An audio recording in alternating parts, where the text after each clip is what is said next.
Welcome back to the Scare Value Podcast. Pete, it's our 2-year anniversary. Happy anniversary, Bryan. Wait, what was I supposed to get you? Wait. No, I'll look it up later. Because there's anniversary gifts, you know. Okay. Yeah. Oh, I've got wood. Happy anniversary indeed. Well, we didn't do anything for our first anniversary because we didn't realize it was happening. I believe it was the episode where we ended up watching Nightmare on Elm Street. For no particular reason. It's a good movie, though. It was. So we're going to carry on our tradition we didn't know we set and watch another watch-along. You know how Johnny Depp got that role, right? Oh, my God. Yeah, that's right. It is Nicolas Cage. Do you know what we're watching today, Pete? I do, Bryan, and I'm very excited about it. I even did research. Now, this is a horror movie podcast, Yes. but we're not watching a horror movie. I think there's some scary parts. Sure. Yes. I can't back that up right now, but I think there are. Well, we'll have to look out for those. I know there's one at the end. We will be watching a movie that we've talked about a lot, but not recently. We're going back into the coffers for this one. Is that the right word?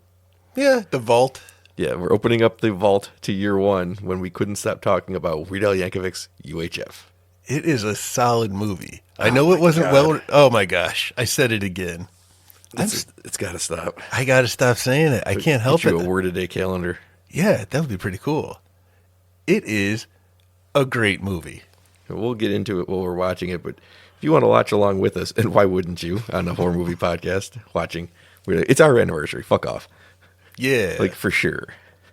We're going to pause it. The Orion Pictures logo will come on, do its little Orion Pictures thing, and then as soon as it fades away, pause it, and then we will count down from 3, and we will start our second anniversary watch-along of Weird Al Yankovic's 1989 masterpiece, UHF. that stands for ultra high frequency. We're trying something different today, because we've figured out how to get the audio into our recording box so we can hear it, but it won't record it in theory. It's not the only thing I figured out how to fit in my recording box.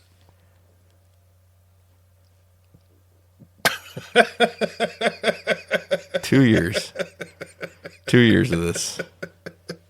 2 full years of my life. 2 whole ones. You want to know a secret about Orion?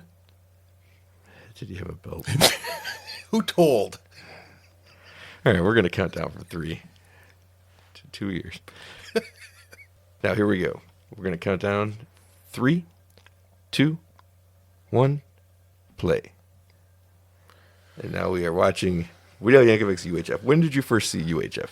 I think the first time it came out on VHS and the home rental market. Ooh, who's Weird Al? It's Indiana Jones. That's who Weird Al is. Did you finish your thought? I didn't know I had to start at one. I asked you when you first saw it, and then you segued into a sentence you just said to yourself. Well, it was when it was on VHS, when you could rent it. That was when I first saw it. Well, I saw it in theaters. Really? Lucky you. I was lucky. And this is one of those tentpole comedic films for me where it really kind of informed what I think is funny going forward. Of course, everyone knows in 1990, Phoebe Cates talking about what happened to her on Lincoln's birthday is probably the number one.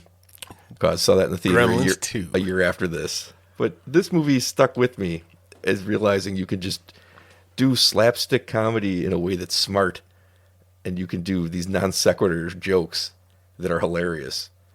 And I didn't realize that before, I think, 1989, which I would have been 9 years old, so it's not really my fault. I probably similar to you.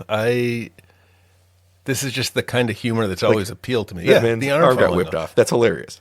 I don't remember when I saw Monty Python for the first time, but any of that physical kind of humor is funny. But also the parody aspects. I had been listening to the music before this movie came out. My first concert I ever saw was Weird Al Yankovic opening for the Monkees in 1987. That is awesome. It is. I defy anyone to have a cooler first concert than that. I don't think there is. Now, this would have been 8 years after Raiders of the Lost Ark, so a really topical parody here, especially because this is 2 months after Last Crusade. Okay. It wouldn't have been that hard To do The Last Crusade. I guess it would have been actually impossible, but it wouldn't have been hard to do at least Temple of Doom, except that's a shitty movie. I don't know. I feel this is more iconic. This is the most iconic one. Right. But And it's 8 years later. you know what's funny is, UHF? yeah, well, it's super funny. See? It's an Olmec statue face that's sticking its tongue out at you. It's good stuff, Brian. All right, I had a thought that I was going with the music. No, I lost it. This must have been like the Star Wars that George Lucas doesn't care what you parody. He's cool about that. He made his own great parodies in the prequels. That's a mockery. He got hit by a train. He did make a mockery of it, but he always has been cool about using his stuff because he wrote the Indiana Jones movies. Lucasfilms, I think, produced them, didn't they? No, Paramount did. I know that because it's a Paramount Mountain. I'm being an idiot. That starts the movie. Where was I? You keep making me forget my thought. It's so hard for me to get my thoughts to begin with. I got to put them all in a row, and they don't ever line up. It was that. Yeah, that's a lot of warning signs. You're just going to give up on that one thought you've been trying to make? It's really hard to think and watch a movie at the same time. It's Brian. not. I don't know what you're talking about. I wondered if it would be distracting for you to be able to hear the movie, and apparently it's very distracting. Also, I keep trying to look at the TV that's behind the laptop that we're watching this on, and that's also distracting. But my thought, which I had before I get distracted about the TV situation, Just get to it. My thought was that this is in essence just a bunch of skits, of short parodies of things. Like he has the TV shows with a loose plot around it, right? Yeah. That's like what the internet is now with your TikToks and your Vimeses or your Vines. You sound older every time you talk. Do you want to tell people your review of the first 20 minutes of Wicked you've seen? That Ariana Grande is indecipherable and it's just a bunch of like screeching and I don't know what she's singing about and it's loud. That's the review of Wicked. So far. I've only seen a little bit of it. Do you think she's going to get better for you? I don't know. I didn't realize it was 3 hours long, but... And it's a part one. And it's a part one. And I'm only about half an hour into it. And I've walked away from every song I've heard so far. This always bothered me in the Raiders of the Lost Ark, too. How does he know how heavy this would be? I mean, clearly he doesn't get it right, but still, how do you even know to get close? Like, I know To how heavy... swap the statue? Yeah. Like, gold, at least, I guess you could have some approximation of how heavy gold is. But it's a statue. How would he possibly have any understanding of how heavy it is? He knows what it's supposed to be made out of, and science has told us how much things weigh, right? So if he knew that this thing was made out of, I don't know, tungsten, then he could have accounted for that and just tried to get to the right weight. I like that it hit him, because you never get that in these movies.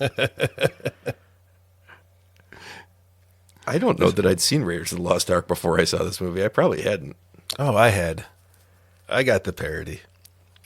I probably thought he invented it. At least equally responsible for it. Yeah. Like how Michael Jackson ripped off all his songs, as we learned in the The Weird Al biopic. story. The head spinning around. Good stuff. Weird. The Weird Al Yankovic story. A great movie. It really was. Daniel Radcliffe's been great. It's the closest we're ever going to get to another UHF. I think somebody asked Weird Al about it not so long ago, and he said there's just no interest from anyone. I'm interested. And this movie didn't do well at the box office. It did $6.1 million on a $5 million budget. It's enough. It's enough, but I think they were hoping for more when it came out. With streamers now, somebody should be making a low budget sequel to how a UHF station is doing in the modern era. I mean, Weird Al seems right for the role, the perfect guy. And we transitioned over. You ever work at a fast food restaurant, Pete? No. I don't think I've worked food. I washed dishes one time for a restaurant, and then I never went back. Nice. It was terrible. You cut meat. I cut meat. I was a butcher. I was Butcher Boy Pete, cutting my meat, slapping it down, putting it in trays. Good stuff. Nice. You know what? I wish if I worked there now, Brian, I could steal all the fat and feed my crows for days. Oh, my God. Too bad I didn't know crows back then. Weird Al did a commentary for this movie on his DVD release, and he had so many what the locations of every place was. Like he did so much research into it about where these buildings are or what happened to them. And it was so weird because he's barely talking about the movie at times. He's just like, oh, this was at 328 Rodeo Drive and it burned down. And like, he just knew everything about every place they did the shooting. I have not seen Weird Al give many interviews, so I don't really have a sense of him He's a weird guy. outside of, I would imagine. He's not normal Al. No. See, they're still falling. That's funny. Like he knew where this place was and what it really was. Big Edna's Burger World? Yeah. I listened to the commentary and I looked it up on Google Earth. Okay. This Cooney is 1 year later will be in the already mentioned Gremlins 2 as the cameraman. That's right. He is. He's also Long Duck Dong in 16 Candles. That was really his name, wasn't it? It was really his name. Oh my God. And that was a fairly popular movie, wasn't it? I'm not even sure it's the right movie, but it's one of those Molly Ringwald No, I think movies. it was 16 Candles. I don't know that I ever watched the whole thing of that one. What, did somebody start singing? Probably. You know I'm not at home for that. You know, there is a musical interlude in this movie. I hope you're going to be okay with that. Stupid! I used to repeat this all the time. Oh, we'll get to the one that I always Oh no, it was why are you so stupid? Or today we were teaching poodles how to fly. I'd That eat was this. funny. A hot Until dog he and a puts the Twinkie? cheese on it. I'm not interested in the cheese, but I've thought about the sweet taste of the done it. Twinkie and then a hot dog in there. I would cook the hot dog first, but I think it could be good actually. Have you ever? And of had- course, I'd put ketchup on there. I don't know that I've ever seen you use ketchup. This is a thing now. That guy. No, what was I going to say? Have you ever had a burger hamburger? Or A burger hamburger. I don't know. Where could you get one of those? I got this one at the fair. But a burger hamburger that's inside of a donut, like a donut bun. No, that sounds terrible. It's great. I don't like hamburgers. Well, there's your problem. So a Twinkie hot dog I see is way up your alley. He also dips it in this coffee, I think. Yeah, that's 3 hats on it. I think I'd straight hot dog in a Twinkie. I think I'd eat it. Yeah, it sounds fine. I'd try it. Yeah. The sweet and savory mixture is good stuff. Yeah, I think it would be an actual good mix. There's a giant gumball machine in the back, or a candy machine. I missed it. Do you remember during the Buffalo Blizzard, somebody in Buffalo stole a gumball machine from somewhere and dragged it down the street, and someone else took a picture? Nope. It happened. And it was one of those gumball machines. Ooh, I have a note. They wanted somebody else to be Victoria Jackson. Do you know who? I think everybody wants someone else to be Victoria Jackson. Yeah, what happened to her? Yeah, crazy. Yeah, like crazy. Well, do you want to know who else it was? I didn't know you knew. I did. Ellen DeGeneres and Jennifer Tilly. Oh, Jennifer Tilly would have killed this role. That was my first thought, too. How great would that have been? I love Jennifer Tilly. And Oh. she's got, it's funny because they went with Victoria Jackson because they liked her funny voice. But Jennifer Tilly has a funnier voice. And she's a far superior actor. A way better actor. This would have been SNL times, though, right? Oh, late 80s. Yeah. I guess it would have been. Yeah. So she was probably a bigger name than Jennifer Tilly in '89. But Jennifer Tilly kind of blew up in Bullets Over Broadway when she won that Oscar, right? Or she nominated for the Oscar. Is that what made her bounce up there? I think so. Okay. And I love Jennifer Tilly, though. She'd have been excellent in this movie. I 100% agree. She might have been too hot, though, for Weird Al Yankovic. What? You know what I mean. You know what I'm saying. Come on, listen. He's playing a nerd with no ambition and no job. I think Jennifer Tilly might have been too hot for him. But look at that hair. Look at that curly hair. He's got short hair. I mean, it's long in the grand scheme of things, but for what you know of Weird Al, that's short hair. Yes. And he's also got the mustache rocking. That's there's Mel from Night of the Comet. That is Mel. He died 2 years after this. Oh, I know some things. Yeah. You know everyone's date of death, and it's just in your head. I know some more people coming up that don't last that long. Oh, that makes me sad. Oh, I missed it. But his buddy Bob Seinfeld was up for that role. I read that somewhere. Okay. That would have been... He's giving his dog punch. Yeah, you know, remember how the scene ends? It's great. What's that? Remember how the scene ends? It's great. I don't. Well, you're going to see it in just a second. Oh, yay. So, Night of the Comet would have been 84. So this is 5 years after. The plot of this movie is just that he gets the UHF station from his uncle Yes. and then has to fill the airtime. You got it. Okay. And he's got to stay profitable. And it becomes a giant hit because of Stanley Spadowski's Clubhouse. Played by, pre-racist Michael Richards? I don't know that it's it's less open. Pre-exposed racist Michael Richards? There you go.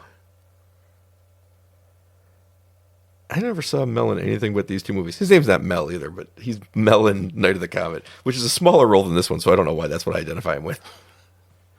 Because Mel's in one scene that he's not the focal point of, and then he dies like everyone else in the movie.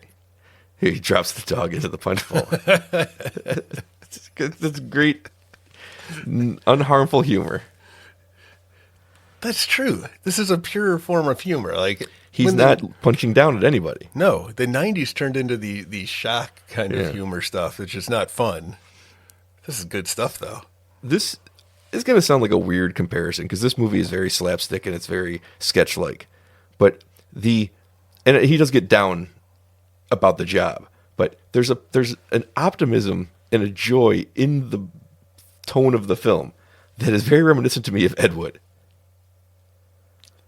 Yeah. It doesn't seem like they have much in common, but it feels that feeling that you rarely get from a movie where it's made with such joy that you can feel it through the screen. And I'm wondering if Johnny Depp stole... This is one of my favorite bits in the entire movie. What? When the guy asks him for change, and he counts it all out, he goes, "Great, $1," and he gives him $1. See, it's not punching down on anybody. Except this bitch. She's like, ugh, homeless person. You know, I don't remember ever enjoying her that much No. on Saturday Night Live.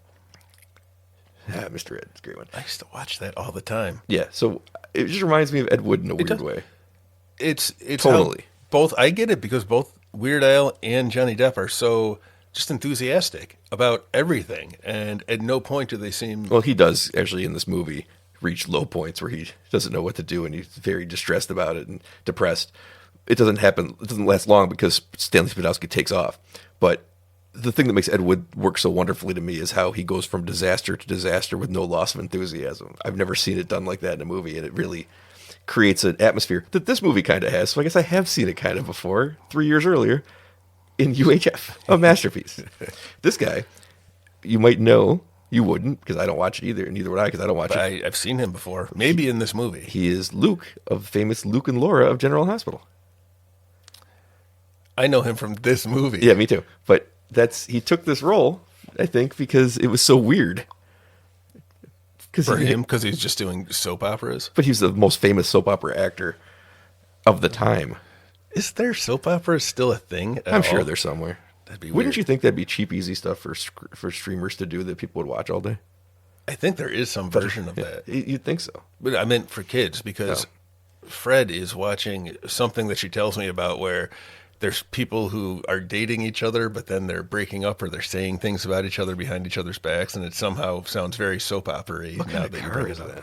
That is a Shriner car. Never saw this guy Bob in anything else.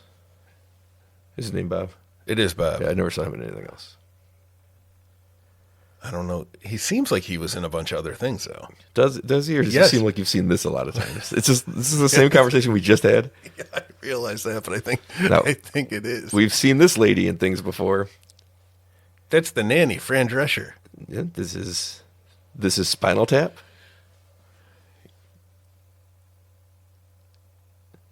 Another funny voice. Yep. They're like, Weird Al's lousy with funny voices.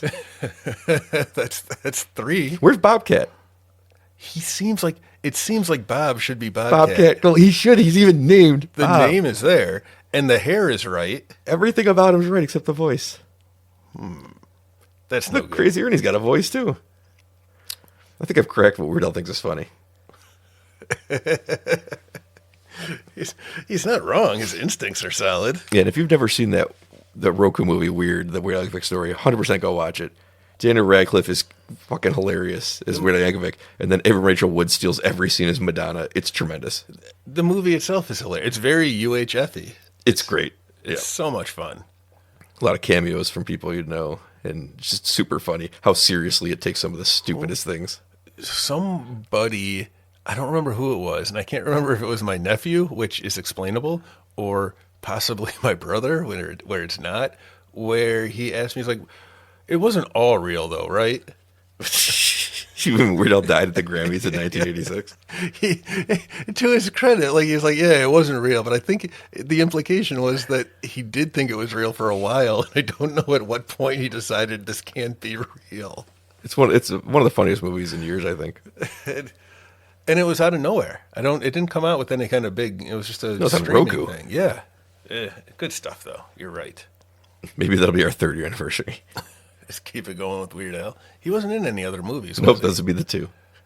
Oh, and then we'll have to switch over to Yahoo Serious. Now here's Kevin McCarthy, star of 1954's Invasion of the Body Snatchers, and many other things. Really, really fun actor. And I know from the commentary that Weird Al said he was an absolute loved being in this movie. We just had a blast doing it. Showed up as like the nicest guy and just killed it every day. Okay. Now here's the setup. There's a setup to a joke here that I never noticed before. Later, one of the funniest moments of the movie, he's going to tell this guy over here, that guy on the right, to take that ridiculous thing off, and he's going to rip off his mustache. But at the time, he's wearing a ridiculous cowboy hat. They've set up that he has a mustache and no hat in this. So it's a perfect setup for a joke that I never noticed. I guess it's not perfect because I didn't notice it for 40 years. But yeah, Kevin McCarthy, kind of a famous guy in horror movies because Invasion of the Body Snatchers is such a classic. And he reprises the role in a way in the Donald Sutherland 1978 version. He's dressed the same as he was at the end of that movie. And he's running through town and he crashes into their car. And he's like, they're coming. They're already here. They're already here. It's too late. You're next. You're next. And he runs away and he gets killed in the car accident. But it's kind of cool that they brought him back. And wait, the first one ends with him dying in the car accident? No, the first one ends with him being the only one left alive. And then what looks to be his character, played by the same actor, 24 years later, is running into war in this town that it's coming. And then he gets hit by a car. I gotcha. A tradition they continued. The survivor of 1978's movie, the actress that is the last one standing in that, appears as another character in the Daniel Craig, Nicole Kidman version of Invasion of the Body Snatchers. Yeah, I was going to say. So they've done that a couple times. Okay. So there was a third one because I remember that in the 90s or early 2000s. There are, but there's only 2 that matter. There's actually a 4th one. There's one in 1994 called Body Snatchers, which is actually better than you'd think. I remember that one too. Gabrielle Anwar, I believe, was the actress in it. Yep, I think you're right. It's actually pretty good. But the 2 that matter are the original with this guy and the 1978 one with Donald Sutherland and Leonard Nimoy and Jeff Goldblum. Some cool fucking people in that movie. Yeah, well, I haven't seen it though since I was a kid. It's a good one. We'll get to that at some point. Watch all of them. I like the idea that this veteran actor was like, we're making this weird movie with skits and sketches and Weird Al Yankovic's funny things. And he's like, I love it. And he just comes in every day and is all in on it. Because you could see a lot of actors who formerly had a lot more success looking at this and being like, no, or just looking down on it when they were there. Like, could you imagine Tommy Lee Jones doing this? No. No, well, he doesn't like fun from everything I understand. Would he sanction Weird Al's buffoonery? That's what he said to Jim Carrey, isn't it? I cannot sanction your buffoonery. That is a rough diss coming from Tommy Lee Jones. It's so well crafted as a put down that it hurts more. Right. He took time for that one. I feel like there's a big sigh beforehand. He's putting his thoughts in order. Or do you think he just has it crafted, just lined up, ready to go? I think he thought it all night long before they had to shoot the scenes. Or does he do it ahead of time? He just has him in the chamber waiting to go. He doesn't, not specific. He's just got like, this is what I say when somebody annoys me now. I don't know if I mentioned this on the podcast, but there's this great, in the DVD set of Batman, all the Batman movies, there's all these behind the scenes interviews and stuff. And for Tommy Lee Jones, there's just like one short clip of him going, yeah, I took the role because my kids wanted me to do it. It's like, you just put half the makeup on. That's it. You're already done. That's the role. And I'm like, that's the best they could find for him to say positive about the movie. That's hilarious. Because Nicole Kidman's on there trying to sell this movie as a cool thing to be in. And he's just like, I put the makeup on and that was it. There's really no more thought that goes into it. And they put that on there. Because that was the nicest thing they could find. It's the best thing he said. Oh, here we go. Is this when he calls him the N-word? That's not the way. Oh, that might be a few years later. I don't think that I put together that this was Michael Richards after Seinfeld came out. I Kramer, knew. I mean. I didn't either, I don't think at first, but I did know he was the bow tie killer in Child's Play, and Problem Child. Oh my God, I forgot about that. When I first saw Seinfeld, I'm like, that's the guy from Problem Child. That's really funny. There were multiple problem children, weren't there? Yeah, in the sequel, there was a girl that was also a problem. It was also problematic, as I understand it. And a problem child. And then there were the Beethovens, which I believe had multiple incarnations. And Charles Grodin. That's true. Passed away. Of course. Kevin McCarthy also obviously passed away. Of course. He was old in '89. Weird Al still kicking, right? He is. Michael Yeah. Richards also. Victoria Jackson. I believe that this homeless man here, he's doing a Rubik's Cube and asking him if that's it. The blind man. I believe that the homeless man also died within 2 years of this movie. Of course. Fran Drescher looking good in '89. Yes, she was. What? Was she a comedian? Was that? I don't know what her start was. There is Billy Barty, who was the last surviving actor who technically wasn't in the movie, but you could see his back, in Bride of Frankenstein. He played one of the homunculi that Dr. Pretorius created. He was a baby, but they didn't give him his close-up. You just see him in the reverse angle in some shots. But that was a young Billy Barty who lived pretty long, actually, after this movie. I think he lived till 2000 or something. For being in a 1935 movie, that's pretty fucking good. That's crazy. Yeah. Good for him. Because early Fran Drescher, all I know her is from UHF, and This Is Spinal Tap. This Is Spinal Tap's the first thing I knew her in. Bobby Flackman, right? Yeah. What? Bobby Flackman, I think, was her character name. I haven't seen This Is Spinal Tap in a long time. That's a great one. It is. I want to watch it again now. But we're watching this. She has the famous line, "Money talks and bullshit walks." That's what it comes from her. She is, I think after those two things in The Nanny, that's all I know her from. Yeah, that's pretty much it. And then she's the head of Yes. the Actors Union, I Yes, think. got a big win. This is the pilot from Monster Squad 2 years earlier. Look at that. This is the pilot of the plane airplane that's that brings carrying, Dracula. yeah. All my favorites are here, Brian. If there's, It kind of is. if Dick Miller pops up, Nah, there's no Dick Miller. oh. I know that Crispin Glover was up for something in this, but he only wanted to be a car salesman. So, I mean, like, he stuck to his gun, so I guess they couldn't find a way to fit him in.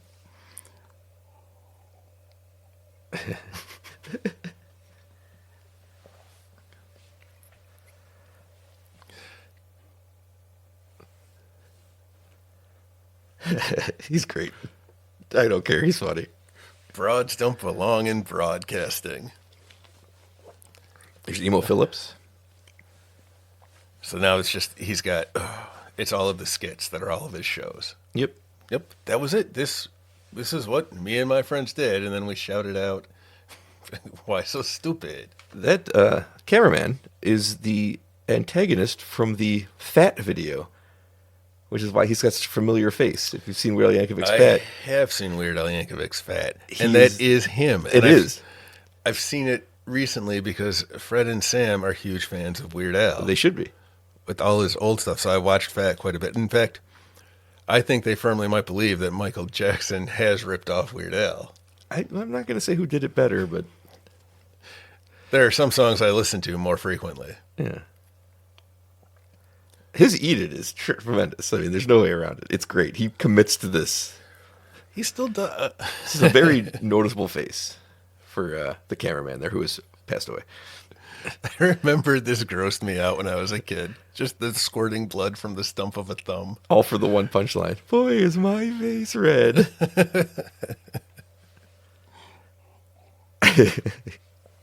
Is he doing a long legs? Is Emo Phillips been doing a long legs his whole career? Right now that I think about it, I never. That's they call me Mr. Butterfingers. Happy birthday It seems I wore my long legs today. He is doing it, but I'm like, He's 100%. I never put together that he said he did it based on his mom. He did it based on Emo Phillips. That is Specialist City classic. Yep. How much stuff did Mr. Show get from UHF? I was just about to say that based on this. This is a Mr. Show sketch. Absolutely. This is Coupon the movie. Wow. And Mr. Show was a very influential one, show. yeah. Yeah, for me. Yeah. Jinx. But this is 100% a proto Mr. Show sketch. Yeah, were sketch shows a thing? Yeah. Oh, yeah, because there was Saturday Night Live. Yeah, what it's am I turning talking 50 about? this year, so 75. But this is a specific brand of humor. It is. Like cutting to this guy deadpanning because he's not an actor. He's the guy that owns the company, so he's got no charisma. It's a great joke. And then behind him is a giant spatula hanging on the wall. The entire premise of this being like, where's the spatula? They're like, let's go to the store. I like this. This movie has a lot of gags going on, like background ones too, just with props that aren't. There's the bad guy again. Fat. Was it fat? Yeah, it was fat, not bad.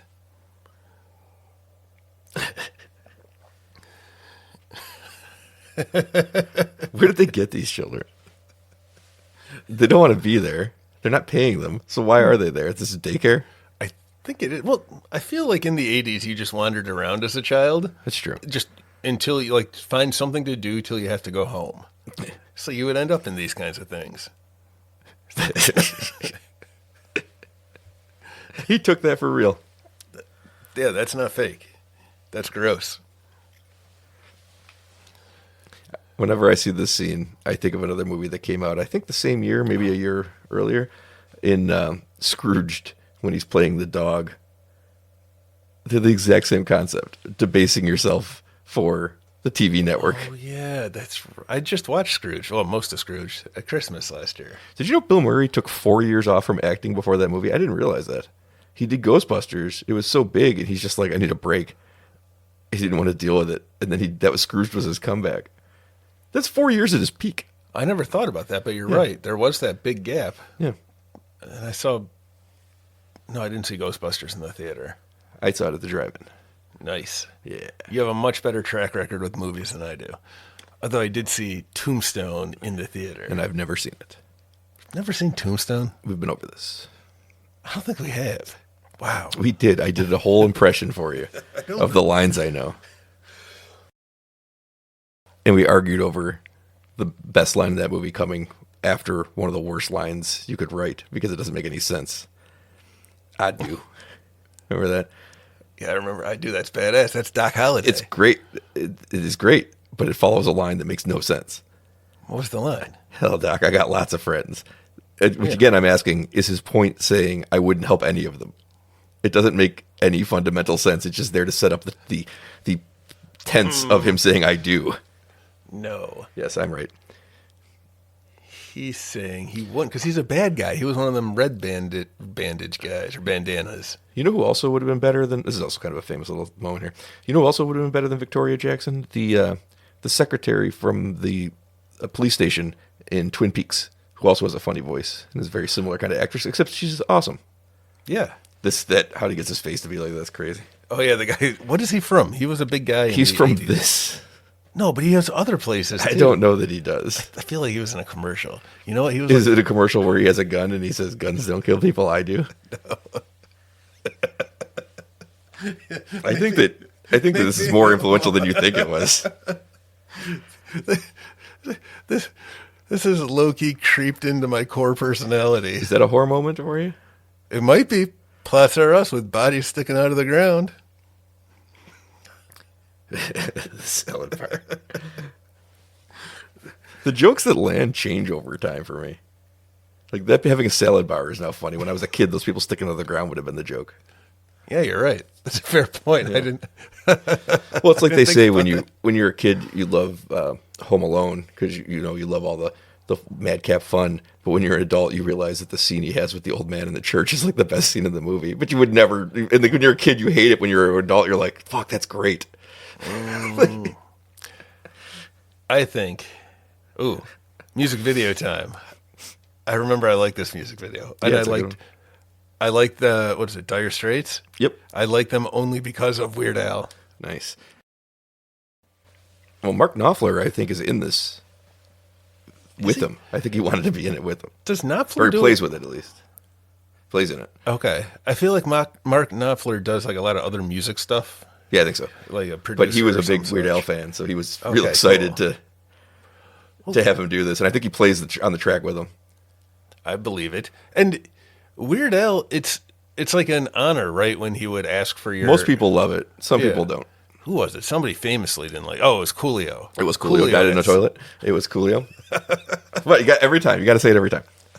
But he realized later he was kind of being stupid about it. Okay, that's good.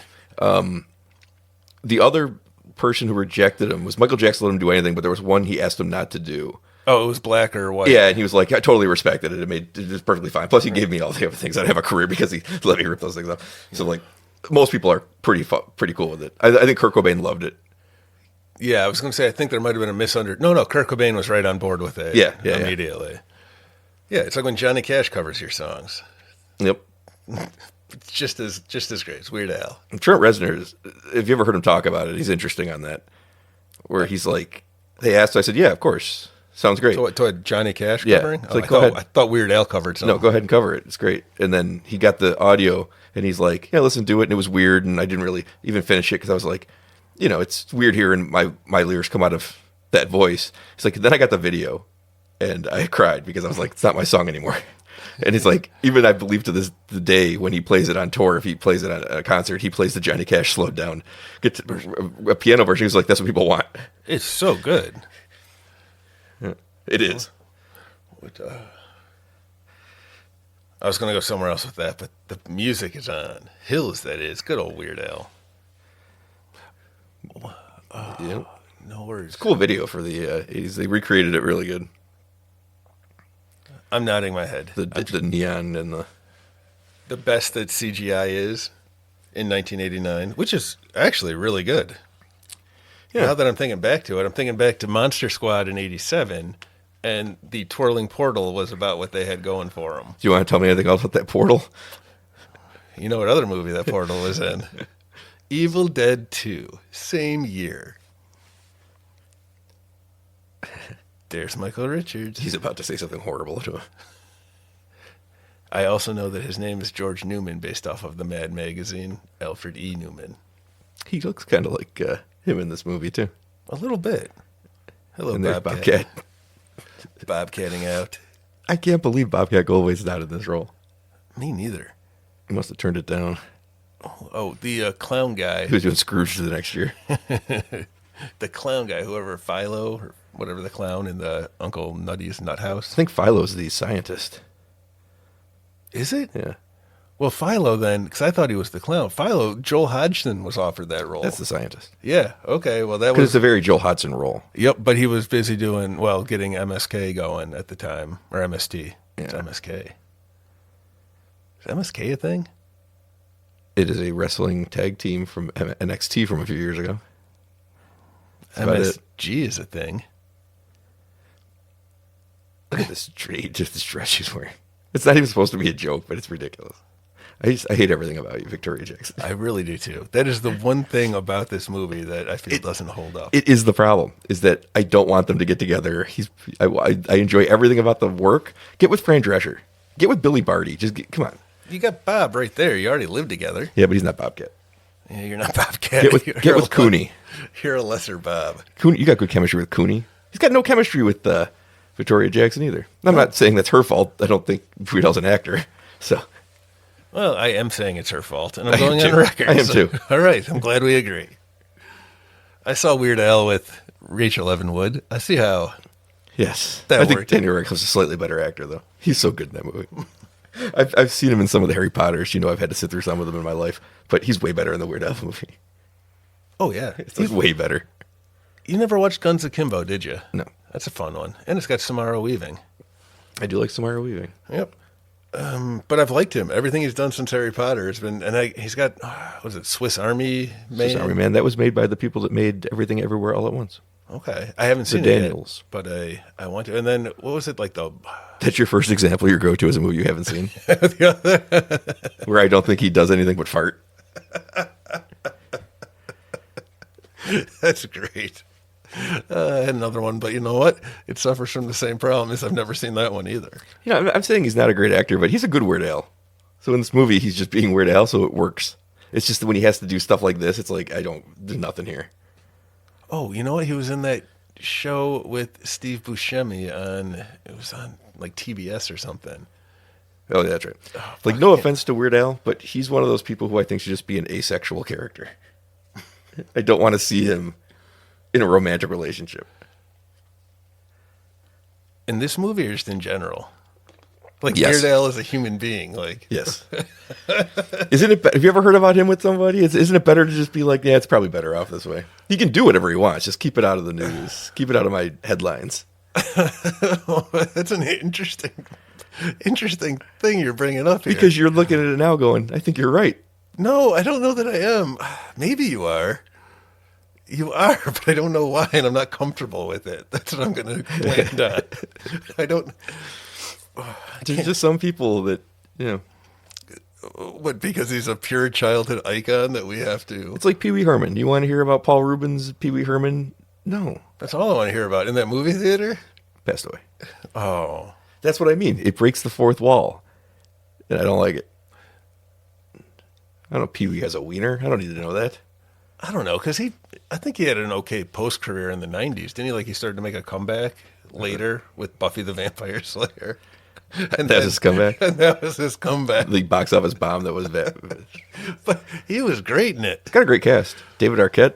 Oh, yeah. Rutger Hauer, R.I.P. Oh, yeah, Rutger Luke Hauer. Perry, R.I.P. Donald Sutherland, R.I.P. Oh, Luke Perry. No, I forgot about him. Oh, Luke Fish. Pike. That's what I love. This would be my favorite moment watching the movie. When he's like, you want a TV show? Okay. It's very, have you ever thought about hosting a late night talk show? Yeah. Yep, I guess I've always liked the idea of somebody who is unqualified for something being very enthusiastic, just taking it or just accepting what they have to do. You know what else this movie has a little of? Because of the way it's such, the humor is very different, but it's also a very funny movie. But it's another movie of kind of non sequitur humor that makes it funny. Anchorman. You're right. I feel a little Anchorman in this too. I haven't seen Anchorman in a long time. I saw it not that long ago, and it holds up great. It's actually it's still very, very funny.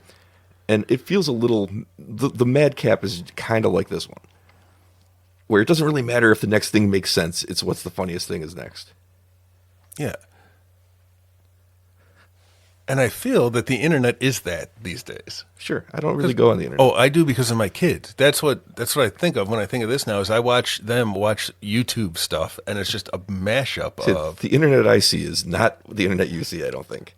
The internet I see is not the internet my children see. Yeah. I mean, I just see people bitching about sports and politics, and I don't see joy anywhere. I don't know if it's joy. Certainly not pleasure. I don't know what. Oh yeah, I see that. I see that on there too. No, I don't know what it is I see. I don't know. It's not those things, but it is. Well, I see the death dates of everyone today. It's active. I watch active things. I do watch a lot of YouTube, I guess, but I watch reaction videos and things because that's more interesting to me. No, or maybe it's just the kids' age. Although luckily they used to watch this. It was just people opening eggs from like the little eggs. I remember you telling me about that.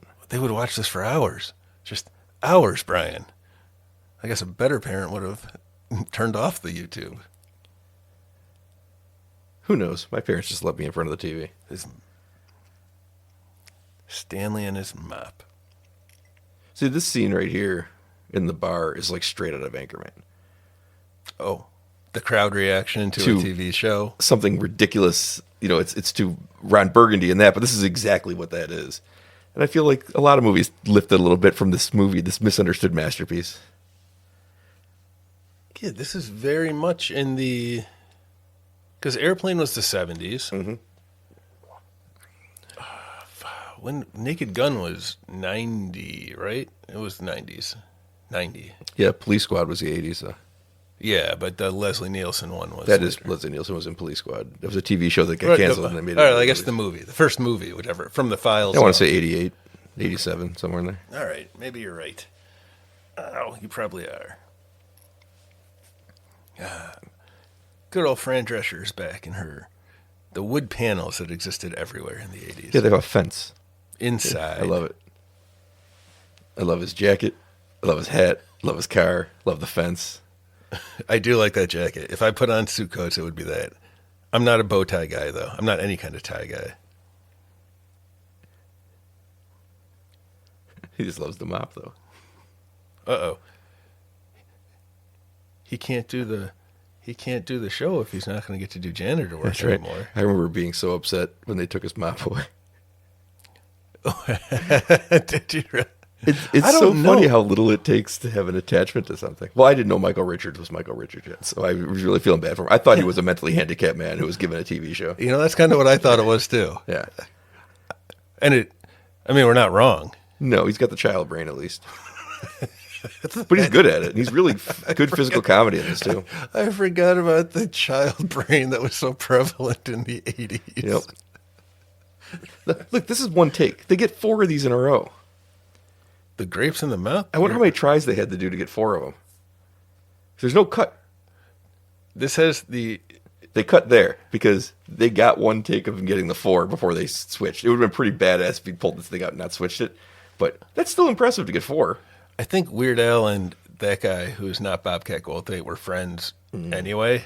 So maybe that has the smack roll of people who have done that a lot over the years. Wheel of Fish is funny. I don't want any friends that throw food in my mouth. You don't ever play Throw Food in My Face? It's a fun game. You're my only friend. We've never done that. We should do that the next time No, we're I'm in a good. restaurant. I just said I didn't want to do that. In a restaurant. In a restaurant. That's the best time to play it. It's like when you go to one of the hibachi places and they throw food at you and squirt your face with sake. Pass. Now, this lady gets yelled at and called stupid for not taking the red snapper, but I don't like fish. So I also would have taken the mystery box, and if it was empty, it would feel like I came out just as even, to be completely honest with you. What do you think Long Duck Dong's up to today? I don't even mean this actor. I mean Long Duck Dong. I don't know because I never watched the movie. What was his deal? Oh, I think he was just a racist stereotype.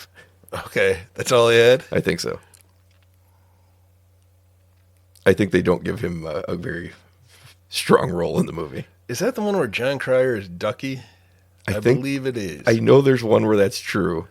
And is that so? That would be the one that has. I'm sorry if we're getting these two movies confused, but that would be the one that has. What's his name? oh shit, Pretty in Pink is the other one. Yeah, that one I don't think is that. I think that's Andrew McCarthy. I think Andrew McCarthy's in Pretty in Pink. Is there a Matt I think Dillon in 16 one of Candles those? is the more famous one, and she ends up with not with Ducky, which is how most movies would go. And if you remember, what was the actor's name in that movie? He was an alien. John Cryer. Yeah, John Cryer from Alien. Alien. I don't remember. Who was an alien? Sigourney Weaver. Joel Hodgson. Michael Myers. One of those people was an alien. John Hurt. Harry Dean Stanton. Harry Dean Stanton I believe was Harry an Dean alien? Stanton plays her father in 16 Candles and was on the Doug Loves Movies podcast once and didn't really want to be there and was just kind of gruff and didn't want to play the shows or do anything. And he was asked by one of the people on the show, who was obviously a big fan of the movie, was like, oh, I've always wanted to ask you, because you play the father in 16 Candles. And a lot of people think she should end up with Ducky instead of the other guy. Like, what do you think? And he's like, who gives a shit? And I'm like, you could feel her soul get crushed by this man. And it's wonderful. This man passed away while making the movie. Was No! killed by a drunk driver, and they had to rewrite some things because he can't appear later in the movie. He's got 2-3 scenes in this movie, and all of them are hysterical. Yeah. Why? I didn't know he died. Why do you? This is one that hurts. I know you like to hurt me with your knowledge of who is dead and when, but this one really stings. Killed by a drunk driver during production. His wife and child survived. That's flat. It was the Teaching Poodles How to Fly. That was the one. Everything about this is great. Shaking the ants, being just a crazy person. We don't need no stinking badgers. Right. Teaching poodles how to fly. We don't need no stinking badgers. But That even the was setup, they cut back to Weird Al and Bobcat, and he's like, "Where'd you hire this guy?" And he's like, "I thought you hired him." They don't even know how they got this tape. He's got all the animals in his house. There's an otter in his drawers. They're really mad now.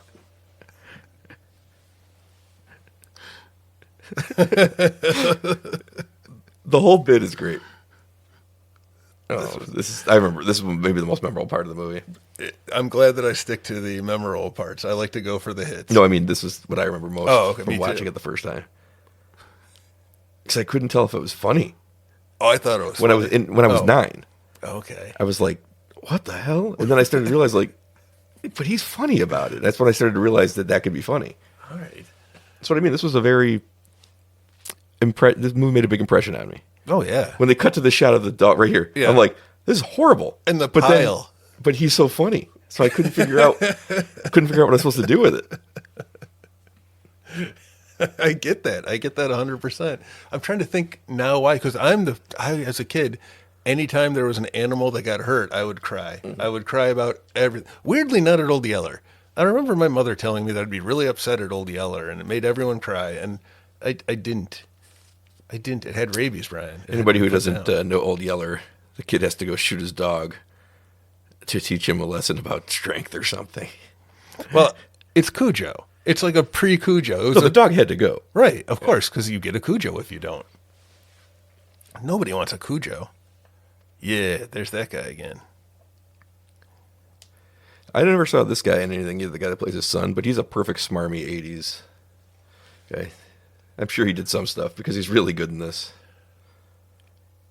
We don't have smarmy people. This is the part. One of the best jokes in the movie. Maybe my second favorite joke in the movie. But I never noticed before that I saw him earlier in the movie without the hat on. And he had the mustache. Yes.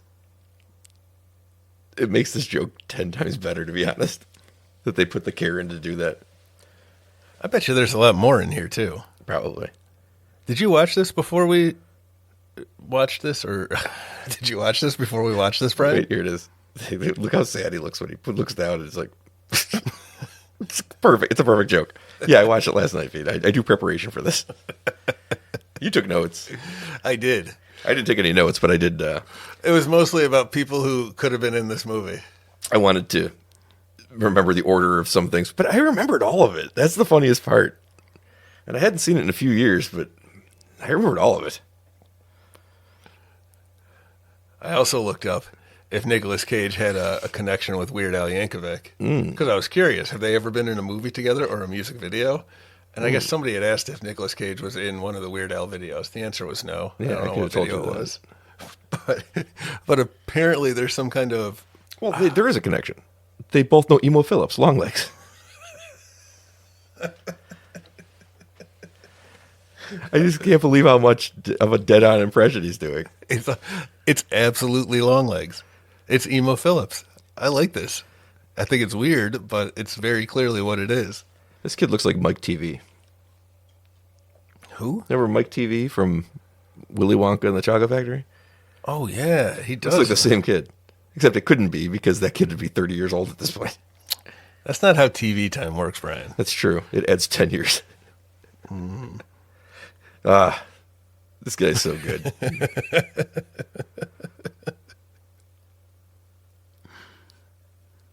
Do you know what movie the We Don't Need to Stick in Badges is from? I think I do. Oh.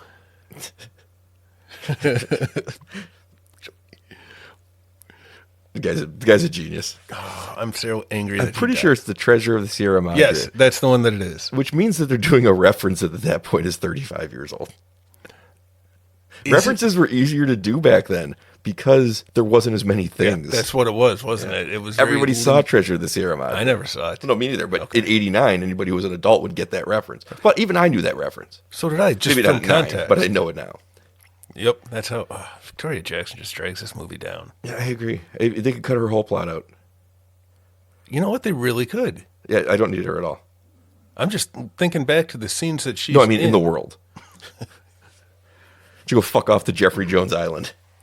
Yeah. Why did we give him an island? Just dump him in the ocean. See, here's just a complete non sequitur to Conan the Librarian, which is a bit that I don't think is that great, except when he picks him up and goes, "Do you not know the Dewey Decimal System?" And I cackled last night at it. It's hilarious. Here it is. Now the joke's great. The idea itself is just nothing, but then the joke is great. I remembered this was the kind of stuff that really appealed to me. Just those, it's Conan the Librarian. Wordplay was funny. So that would make me laugh. That was just part of why this movie was so great for me. You eat that watermelon.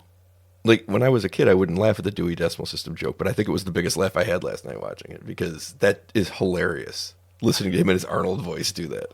I don't know if I can't remember now because I've seen it as an adult. Yeah. So I might have just been hung up on it's being Conan, but he's a librarian, you see. We used to draw Far Side comics because there was one panel. Like, that's what I did. So this kind of humor fits that. I guess. I don't know that you actually drew Far Side comics. We did. I don't think that they're official. They weren't very good. I remember one. Ready for this? It was a guy, and there were a bunch of pits from fruit, like a peach pit and like a pear pit. I don't know, fruit pits. Mm-hmm. And it said, "Life is the pits." I don't think it's a Far Side comic. It was a Far Side comic to me and my friend John Locke. Were there talking animals? Sometimes. In Sometimes the animals would say things. I still don't think it's one. Oh, I wish I had some of them. They were good stuff. I never read any of these. Are any of these funny? I see Wheel of Fish on there. Oh, the UHF schedule of TV shows. I don't know.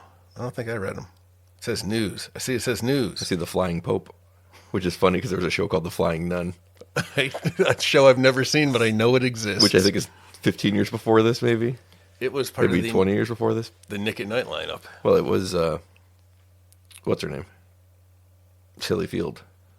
Oh, okay. There's a wide world of tractor pulls. Secrets of the Universe. Name That Stain. The Young and the Dyslexic. It should be spelled wrong. Underwater bingo for teens. That cartridge was spelled wrong. That was a missed one. This is like a show that is on now. They have the slap show. It's the same thing. Headbutting each other. Pulling for burgers. Oh, no.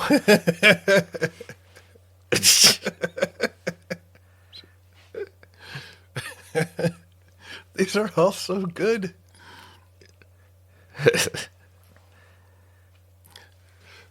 Celebrity mud wrestling was a thing, though, for real, wasn't it? I don't think so. It doesn't sound like it was a thing, does it? When you think about it for 5 seconds. No, it does sound like it's a thing. They had the show where you got plastic surgery. He's back without his mustache on. Oh. I never caught that before. Oh, he looks so sad. That guy looks exactly like the guy before him. Except he's got one unibrow. And that was the joke. That's where the mustache went. Look, No. it's an upside down. He looks like a completely different version now. He really does.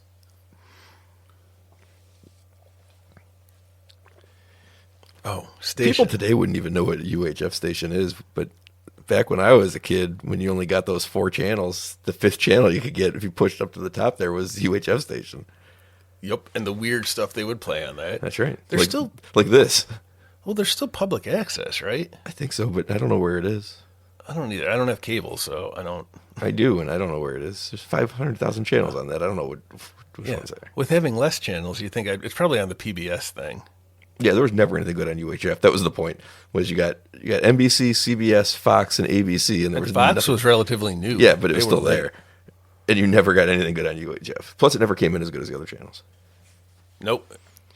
But I had the TV, and you click it, and you just had those 5 buttons on it. Oh God, I remember those. Yep. And I'm curious too, with the TV going off the air at the end of Poltergeist, how that plays now to newer audiences. Oh, they're asleep by then. They've fallen asleep because the movie's so unscary. You're a bastard, man. Oh, Mel. Mel looks to be in pretty good health for a guy that's not going to make it much longer. Why are you so cruel? Look how happy he is. He won't be for more than a year and a half. Why is he owing money to the guy from Inspector Gadget? Claw? Yeah. I think his name was Dr. Claw. I didn't realize he went to medical school. It was honorary, I'm fairly certain. Oh, like a Cosby? Yeah. That's exactly right. That's how he got there. Dr. Cosby?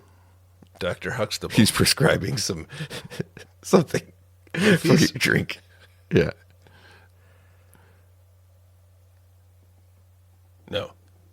My point, coming back to it, was that sharing the connection with Nicolas Cage also is that Weird Al interviewed Nicolas Cage at some point.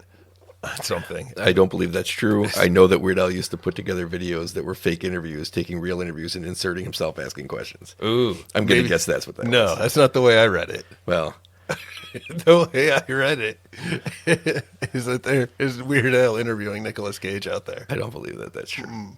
Well, we'll see. History will figure one of us is right. Yeah. Well, I wish you just turn around and be like, why are there fences in here? Because that was what you did in the 80s. I mean, I don't hate it for an office. But you did it at home. And remember the glass bricks? Like the wall of like the not see-through brick glass like for basement windows, and you just put them up in the middle of a divider. Yeah. But you could kind of see somebody through it. Kind of like when you're watching those pay-per-view channels, but you can't see them.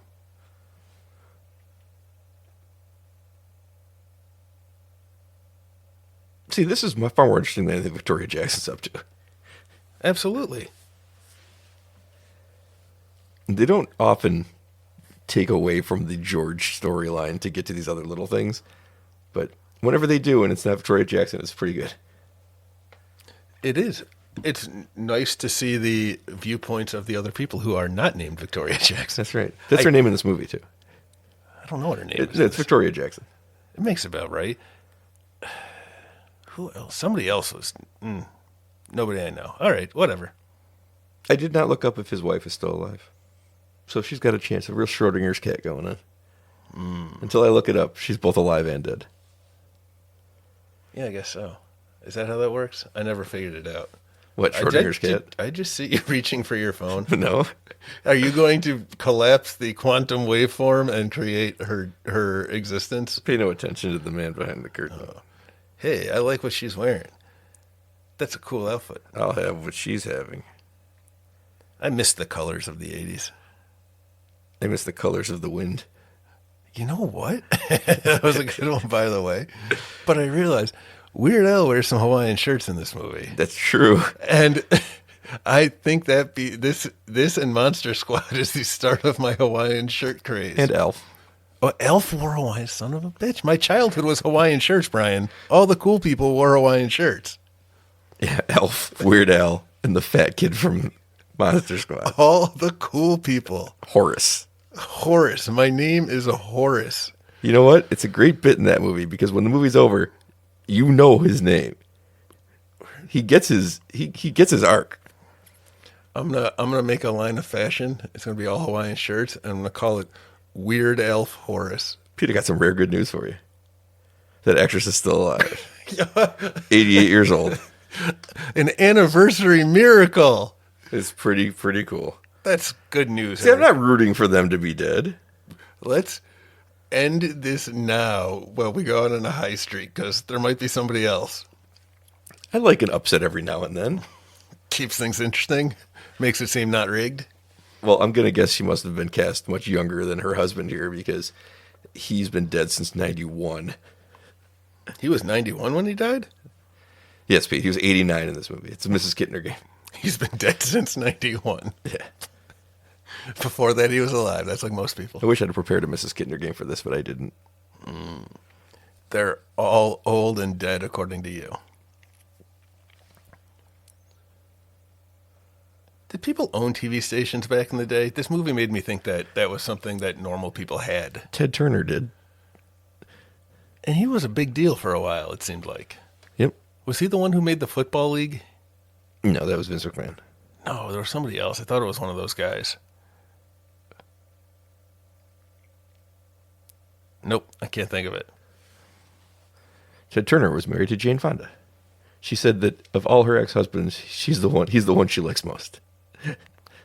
What did Jane Fonda do besides those exercise videos? She won an Academy Award for Best Actress. What? For what? I think Clute. What? I think the movie Clute. I've never heard. Possibly Coming Home, but I think Clute. Clute? I think she might have won. Maybe she won two. She was nominated for a bunch of them. Now, this is 2 years before the Jerry Springer show.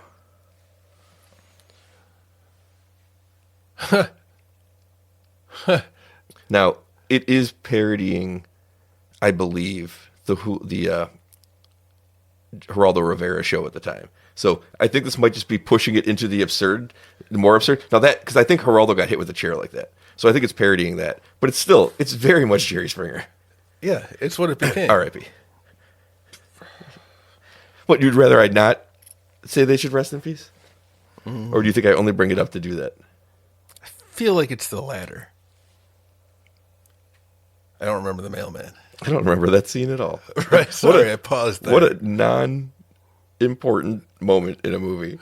I guess unless there's a payoff I'm forgetting, that was the least important thing that ever happened in a movie. I'm very in favor of it because it shows you that this is a real universe and things happen and go on, even without the main characters there. I'll be thinking about that for the rest of the day. I'm going to get in a car crash on the way home being like, why was the mailman walking? And plus, why was he walking into I'm so confused about all of it.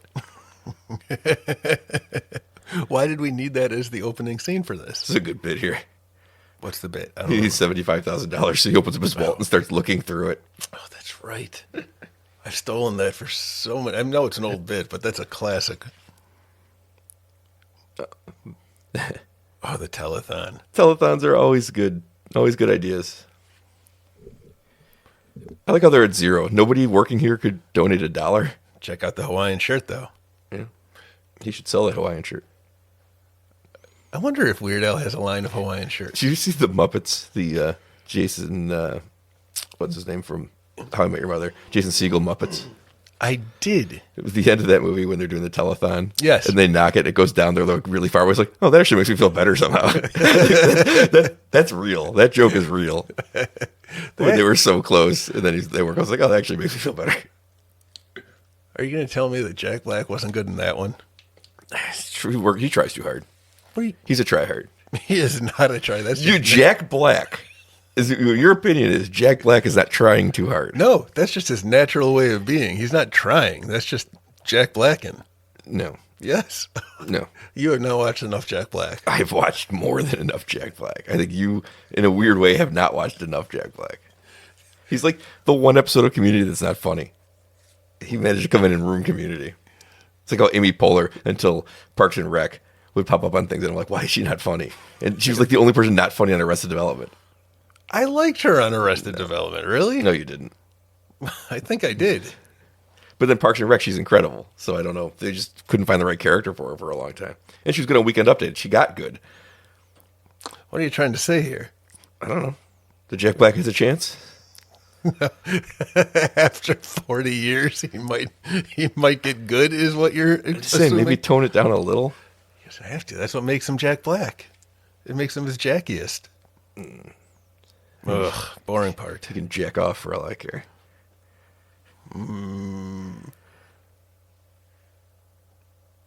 I've heard the term Jill off as well. I have. I didn't make it up. I'm just saying I've heard it. I feel like you made it up. No, I didn't. And I just realized it's probably from Jack and Jill, right? They went up a hill. Oh, how's that story end? They flick a bean on the way down. Ew. What's a crown? Is that your head? Oh, was he wearing a crown? Was he royalty? I don't remember how it actually went. That knock was only in my right ear, and it was weird. Now there's only voices in my right ear. It's weird. Uh-oh. I was going to say, come in. They kidnapped Stanley. Why is he so good in this movie? I never disliked his Kramer role. No, but you love his stand-up. I hear he's really funny. I mean, he deals with hecklers really good. He's got ideas about that. Don't heckle at one of his shows. Does he still have? Didn't he show up on Curb Your Enthusiasm? Yeah, for that Seinfeld season. Yeah. Yeah, he's on it. He Okay. just plops down at the table and they kind of reference it, and then they move on. And they might have even done a whole episode on him having to deal with it. That might have happened too in that season. I feel like it did. I think so too. Has he done anything else? No, I think he's done. He can retire on that Seinfeld money. Oh, yeah, you can retire on the residuals. Of the UHF money? Yeah. We're watching it. You got to cut a check when we leave here. In our defense, this did become a cult classic. Why the fuck do I need to defend watching UHF? I It's an don't know. amazing movie. I've liked it since it came out. And on Rotten Tomatoes, it's actually above 60%. So I don't want to hear it. I don't believe in the Rotten Tomatoes anymore. Oh, you don't believe in something that exists? I don't believe it. I don't believe that they are a valid marker of a movie's worth. As long as you understand what it's actually saying, it's not saying you'll enjoy this movie. 63% chance you'll enjoy the movie. It's saying 63% of people think it's a passable movie. 63%, the other 34% don't. I don't believe that. 37%. I don't believe that those numbers are real, or that those people know what I like. It's a simple thumbs up, thumbs down. And all it's saying is there's a better chance than 50-50 that you'll like this movie. But most and that's people correct. like stupid movies.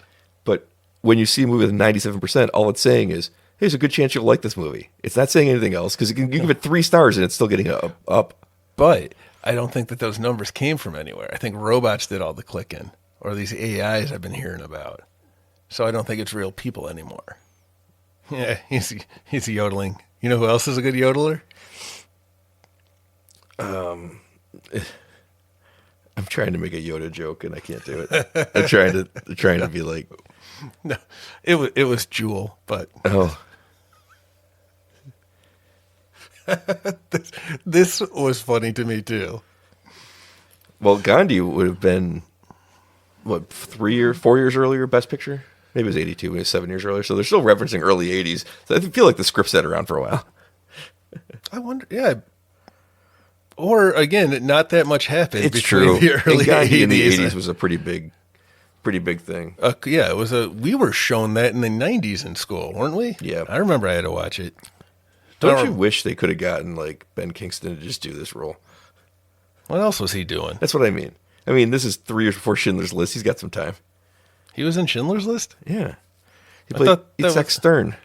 It's like the second lead of the movie. Who's the first lead? Liam Neeson. Qui-Gon? Schindler. Qui-Gon Schindler? Yeah. Yeah. A Violent Gandhi was the peak of humor for 9-year-old me.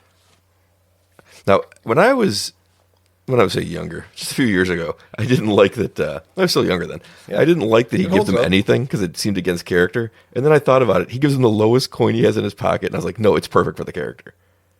It's like the ultimate fuck you. He looked in his hand, had other coins, and picked the lowest value one that he had. In his opinion, he's wrong, Right. but I really enjoy that. That is the dickiest thing he could have done, and then put the other coins away. Yeah, you're right. I didn't think about that. I think I just accepted it that he is cruel and this is what he has done. Which is why I never liked that he gave him anything. Because I was like, he would never give him anything. It's like, oh no, he would pull out a handful of coins and give him a penny. Right, the extra cruel. That's Yes. what he was doing. Yes. I accepted that.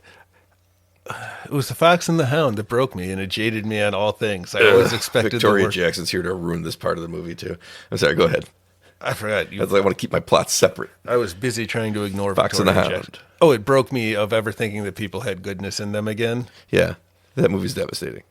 I haven't watched it, I think, since then. You know that, oh man, it's sad to think about. Oh, no.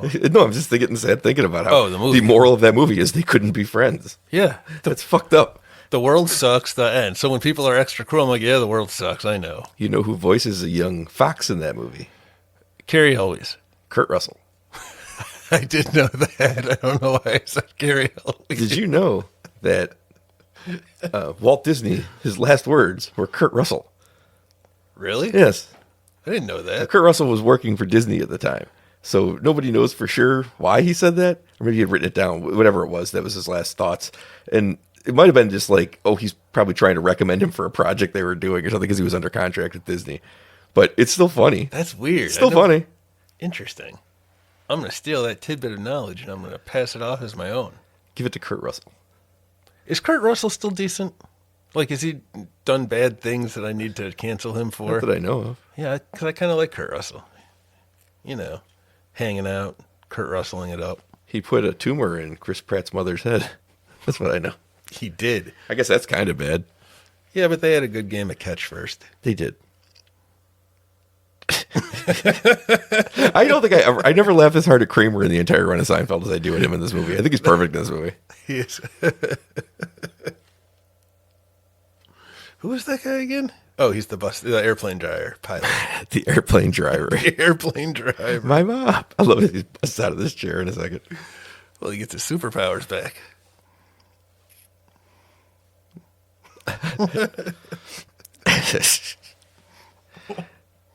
I feel like I've seen his character type in something, but I can't place it at this moment. Who? The Stanley Spadowski character? Yeah. You're right, you have. Because I've seen it too. But I can't place it. And I don't want to sit here quietly for the next 5 minutes while I think about it. This is what I mean. He's very funny in this movie. That physical comedy is perfect in this movie. Well, that's why Mr. Bean is so beloved. Yes. I like Rowan Atkinson. Are you sure he's okay? Oh, no. I don't know. No, he's not dead. Oh. But I just mean like he didn't get himself on a list or something. I don't know. I haven't heard about him in a while. When Mr. somebody, Bean? when somebody disappears for as long as he has, you start to wonder if something's up. Well, now you've got me worried about it. I'm not that concerned about it, but I figure somebody would have told me. yeah. Yeah, like Nicolas Cage. I don't remember the last time he was in something. Rat Race? That's good, though. Rat Race? Brecken Meyer. With John Lovitz? John Lovitz, Brecken Meyer. Who else? That's it. He was in Scooby-Doo. Was who? The monster on Monster Island there. He was the owner of the island. Seth Green was in that too. Yeah, it was. That was Seth Green. I just saw a picture of Buffy and Fred married still. Like when they first got married back in Scooby-Doo. Yes. And then now, like 100 years later. Wow. Good for them. She was in something that just came out, but I don't remember what. I Know What You Did Last Summer. No, she was in that. She didn't make it. Oh, that's right. So she wouldn't be back. 'Cause aren't they doing a new one? Yeah, later this year. A squeakquel? I don't think we're going to watch the original during this podcast. I'm okay with that. I didn't like it. I wasn't a fan. What has Jennifer Love Hewitt done lately? I can't think of anything after the client list. I don't even know what that Ghost Whisperer was the last thing I remember. I think she it's did. a show where she gave rub and tugs. I'd probably watch that show. I think that is what it was. I probably should look this show up. Yeah. I mean, all I know about it is that she plays a masseuse, and I'm pretty sure that's why it's called the client list, because she's going the extra mile. But I could be wrong. Interesting premise to base a show around. Well, obviously, as a giant hit, you know of it and all its success. I remember I saw the first episode of The Ghost Whisperer. Wasn't into it. Moved on with my life. I don't think I tried. I liked her in Party of Five. She was not one of the five, though. Not one of the titular five. No, she was an hanger-on. There weren't really any other hanger-ons, were there? Charlie had the one girl that I think he was married to her at one point. We don't need to rehash. I never really watched Party of Five.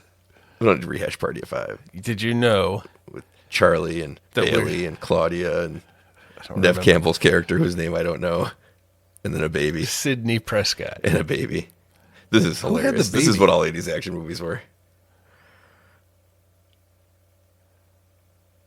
I heard Stallone was going to do this and then decline, like he had agreed to begin with.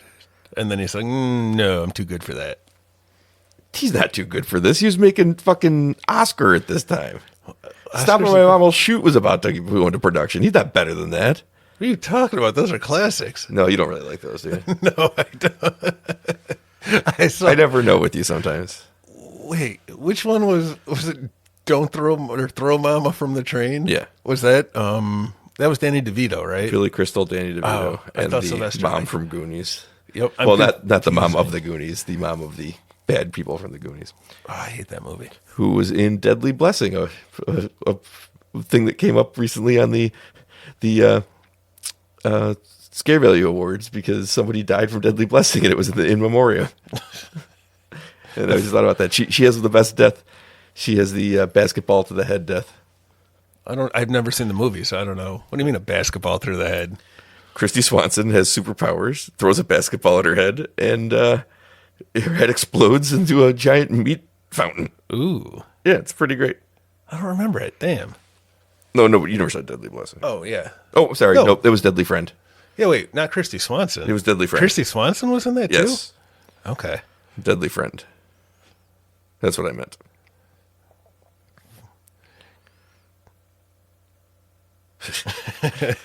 Why are you so funny in this, Michael Richards?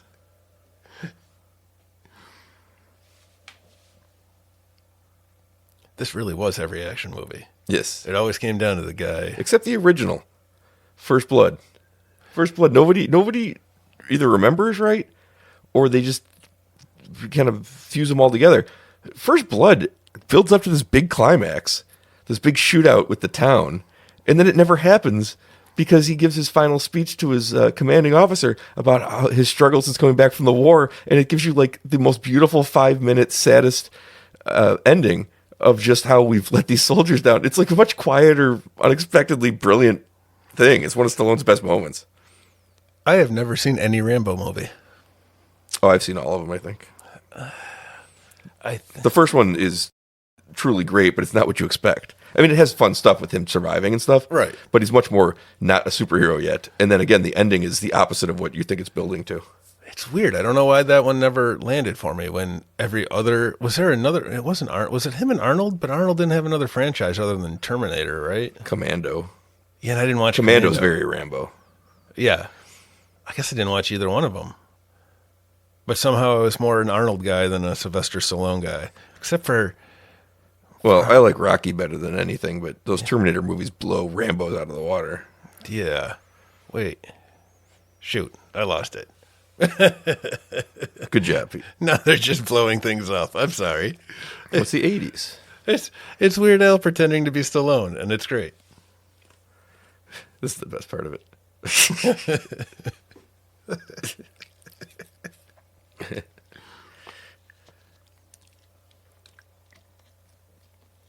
It's a solid Stallone impression. Pretty good. I'd like to see his Kihei Kwan to be sure. That is the litmus test. I like that Weird Al is still around today, and he's still weird. He's still weird. He's still a person that people know. You should have a tour called Still Weird. Maybe he did. I bet you he probably did. It seems too obvious. It's low-hanging fruit if I ever saw fruit that was low-hanging. I mean, I love Weird Al, but he is the low-hanging fruit guy. I don't know if that's true. I don't think that it is. Are you seriously? Yeah. He made himself famous by having a song called Like a Surgeon. That's not low-hanging fruit. That's genius. I once got in trouble in 4th or 5th grade for changing the lyrics to "made me a pallet on the floor" to "made me a puddle on the floor." And it was about being like peeing on the floor and then getting, how did it go? I don't even know what song you're referencing. It was a song they made us sing in like 4th grade in the hills of Ithaca, New York. When they were making you do hard labor in a... Yeah, as we worked the roads, the cleanup crew, to build new roads to the hospital that was a-coming.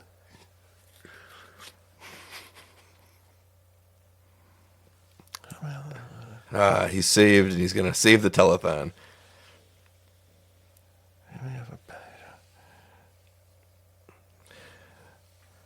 Did I miss the funniest part of the movie? I think I did. What was I was trying to think of the lyrics to the song. Yeah, you distracted me with your bullshit. When they open up the supply closet. What happens when they open up the supply closet? Something I'm not sure isn't racist. What happened? I missed it. But Cooney and the other karate guys yell, "Supplies!" and then kick the shit out of them. And I think it's not because they're in a supply closet, right, but also it does sound vaguely like it had to be Asians for... Hey, I don't know what you're talking about. If you think there's something racist there, then I think you're the racist one. I'm not sure that's how that works. Yeah, it is. They're saying supplies. Oh, maybe it's... Yeah, I know. I get the joke, Pete. But I also get the etymology of the joke. There's a joke there? No, they were just saying what they see. It's a fun game we all play. Oh, well, Pete, I can't believe you don't remember the Deadly Friend kill, since we talked about it last week in the 1986 Scare Value Awards. How did I forget? I know. Sometimes I forget where I am in time. That happens, man. Ever since 1986, my brain has fractured. We definitely aren't recording this months before that one. I don't know how you forget things like that. Simple. And I didn't just spend a lot of time looking it up on the phone to figure out where we were. Obviously not. I knew it was close, and I was like, "This is gonna be really dumb." Hey, did you see who's over on the keyboard? Is it a cat? No, I meant on my keyboard that we're watching this on. I see John Ralphio. I see a Geico lizard talking to a toucan. And I see Pickles Cage.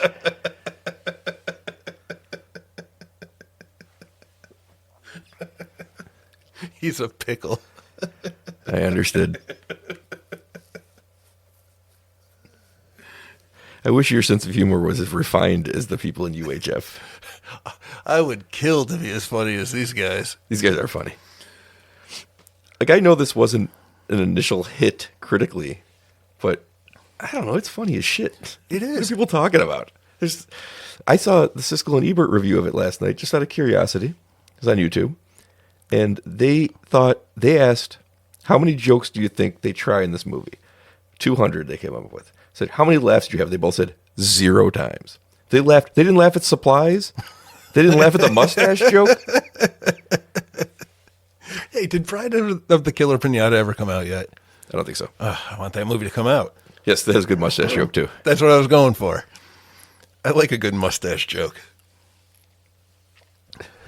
Not one laugh, they claim. Not one. They said 0. They both agreed 0 laughs, and it was a disaster. And I'm like, you guys don't know anything that's good. This movie's hilarious. Nothing for throwing poodles out the window. Nothing for Wheel of Fish. What are we doing? Nothing. Spatula City. Spatula City. Gandhi 2 didn't tickle the funny bone? You didn't use the Dewey Decimal System. Were you not laughing? What kind of humorless fucks are you? And why should I trust anything you review? Well, they're both dead now. Well, you know what? Oh, I'm still kind of sad. But they shouldn't have a place where they can air their views because they're wrong. They're wrong, That's Bryan. correct. Their review is incorrect. They have chosen poorly. Did they drink from the cup that Indiana Jones didn't drink from? Well, he didn't drink from a lot of cups. Yeah. Wouldn't a good way to be able to tell which one it is be just trying to take them all beyond the seal one at a time? Well, did it just fall apart? Oh, wait, no, you're right. It does until you do. Yeah, the other cups you could just walk right out of there with, be like, guess that's not it. Just toss them. And like, oh, that's not it. That's not it. Does that old man Knight have to drink from it every day to stay alive? I don't think so, but then what happened to the other ones? Maybe. Yeah. I think they can. No, they just left. He stayed behind. Yeah, because you can have eternal life as long as you stay there. Then so like you- Sean Connery's not going to live forever, which is Right. why his character's dead in the next one. So look for the cup that's not all dusty. There you go. It's like the that video game where you have to figure out what the code is, and you look and there's like a fingerprint on 3 of the buttons. Those are the types of mysteries I like to solve. I like ones that just do it for me. Oh no, they unplugged the show. Uh-oh. Mr. Claus here. Dr. Claus here. Dun dun dun. B. Louie. K. Louie is that chimpanzee from the Jungle Book. Who? K. Louie.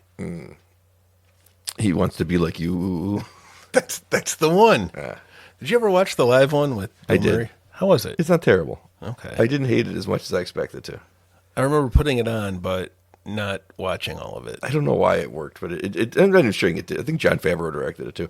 I'm not saying it was good, but I didn't hate it like the way that I hate even the trailers for like the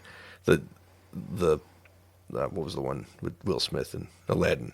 Oh. Like that looks like unwatchable to me. Although I'd watched The Little Mermaid. I don't know why I haven't actually. I haven't watched it either. I still haven't seen the Mulan. I saw the girl singing Part of Your World, and she was fucking incredible at it. I saw that clip, Okay. and I was like, now I feel like I've seen the best part of the movie. That was kind of why I did. And I was like, it was like fantastic. I believe it. I just don't like people singing unless Yeah, it's I know. certain movies for some reason. Although it's Disney, right? So maybe I'll like it. It's the same songs. I think Lin-Manuel Miranda might have added 1 or 2, but it's the same songs. All right. I don't know. It's on my list. I would watch that before those other ones. Like, I'm not going to watch the Lion King live action ones. I just don't care. I don't like any Although of these. I saw the new one got good reviews. The Mufasa. Yeah. I have a cup and a bucket from the movie theater with them on it. I heard that got good reviews. But that's for children, and I am a man, and I've put away childish things. Now let me finish watching UHF. Look at Weird Al snuck behind there. I wish Victoria Jackson wasn't here to celebrate it. She very easily doesn't need to be, right? Just right there. Take that scene out. Just cut around her. That was 2 seconds. 2 seconds too long. Hey, you know what? I guess the only scary part really was the... Nope, the it's coming up. I told you, there's a scary part at the end. Okay. I watched this last night. Ooh. The scary part is that Victoria Jackson and Stanley Spadowski are going to have a conversation soon, and it's going to go very poorly. They're going to talk. The two of them? Yeah. A meeting of the minds? A meeting of the minds. I see what's going to happen here. And when I say Stanley Spadowski, I mean Michael Richards. That is a terrifying thing. And when you say Victoria Jackson, you mean Victoria Jackson, the Yeah, actress, that's what her not name is in Victoria this Jackson, the character. No, both. Both of them?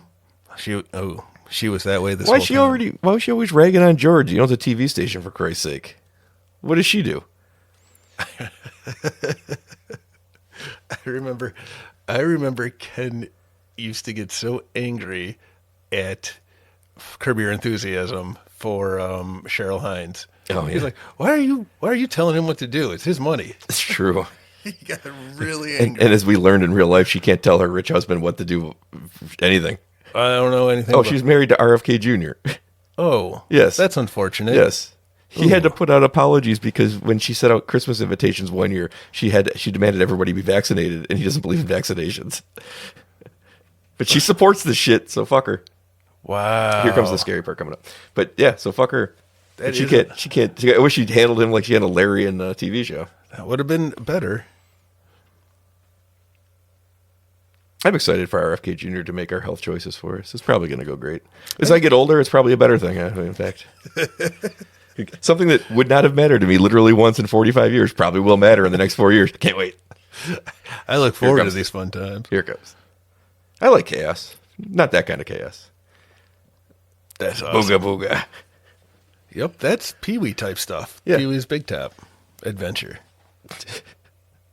You could just call it Playhouse. You like to pick things in the middle of someone's career and credit it. That's usually when I know him from. Hey, do you know that guy right there? Would you believe that he was in The Bride of Frankenstein? Was Pee-wee's Big Adventure before Pee-wee's Playhouse? I don't know. I feel like it might have been. Doesn't it feel like it might have been? Because I feel like Pee-wee's Playhouse was a late 80s, early 90s, and I feel like mid 80s was... Oh, you know what? I think he was doing that character on stage. I bet you're right. Yeah. I know he did it in a Cheech and Chong movie once, too. On stage. He was doing his comedian thing on stage as Pee-wee Herman. Okay. I'm going to guess it was before. I don't know. Don't know why the old brain picks what it picks, Brian. Yeah. It's a good Tim Burton. There's very clear lines of good Tim Burton and bad Tim Burton. That's good Tim Burton. Yeah. It's a really good movie. I watched it when Pee-wee died, when Paul Rubens died. I haven't seen, and I never watched the new one See either. how I snuck that one in there? But I did watch it after he passed away, and it was really good. I've come to peace with it. Oh, that penny you gave him is going to bite you in the ass, old man. One act of kindness. That's the lesson you take away from this? That was his downfall. One act of kindness. That's the lesson he's taken away from it. That is the lesson he's going to take away from it. What else would you learn from it? Oh, that's cute. That's adorable, though. Like, I know he's the bad guy, but he knows how to run a station, and you don't like doing it. Maybe you should just put him in charge of your station. Let him handle all of the money stuff. Yeah. See, this part could just be gone. You're right. Yeah, it's... Ugh, who cares? So unfortunate. It's actually how it ends the movie, too. It's like, you can't... Just give me some closure with Bobcat. Is this Gone from the Wind? And where's Cooney? I've never seen Gone with the Wind. I feel that's another one I had to watch in school. I'm starting to get the No, they weren't showing you that in school. Oh, I guarantee you. I had to write a part 2. There was a part 2 called Scarlet. I had to write my own part 2. That was the assignment. And you know what? My mom got really into it. I just don't believe they were showing this in school. It's been controversial. Brian, I'm starting to think that I didn't actually read anything. I just got shown movies a lot in school. I don't think you were going to school. I'm starting to wonder about I think you were at your Uncle Bill Cosby's house and you only have fleeting memories of certain events. I'm starting to think you might be right. Oh, I'm sorry. Dr. Uncle Bill Cosby. I watched Gone with the Wind in school. I don't think they were showing that in school. I swear we did. Let's see here. David Bowie. So close. Ooh, we're in the credits. Oh, yeah. This is an important part. I've never watched the credits of this movie before. I mean, obviously I have. Ooh, there's a head thug. Got a song. Spatula Husband. I want to be Spatula Husband one day. We all want to be Spatula Neighbor. Billy Little Weasel. Little Weasel's a good name. Dr. Demento. Oh, I didn't know he was in it. Of course he would be in it. Why would he not be in it? There's the yodeler. It's not Jewel. Surprising. You know who sings this song? Daniel Radcliffe.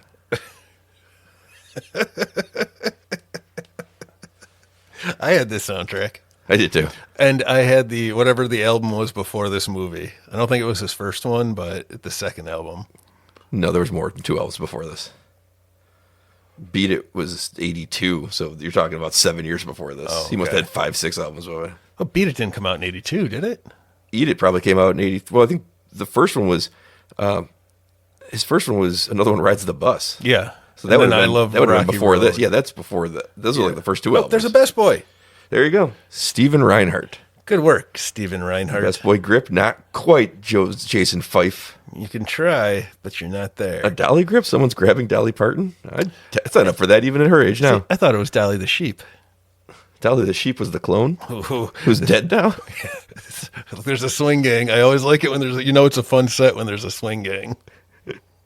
Are they just fucking? Either that or dancing. I could have gone dancing, but I went fucking. Although it's a Weird Al movie, so I don't want any fucking. Oh, yeah, that's right.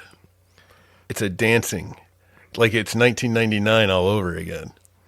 And everyone is dancing to Bryan Setzer and his big band orchestra. Nope, they're dancing to the Stray Cat strut. Oh, the Stray Cat Strut's a solid one, too. That's Bryan Setzer before the Bryan Setzer Orchestra.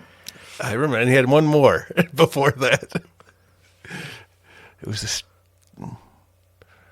rock something. I don't know. Rock Around the Clock.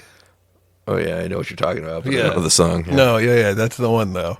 Those were the 2 that he had before he came back with this orchestra. Yeah, I prefer the Stray Cat strut. There was another swing.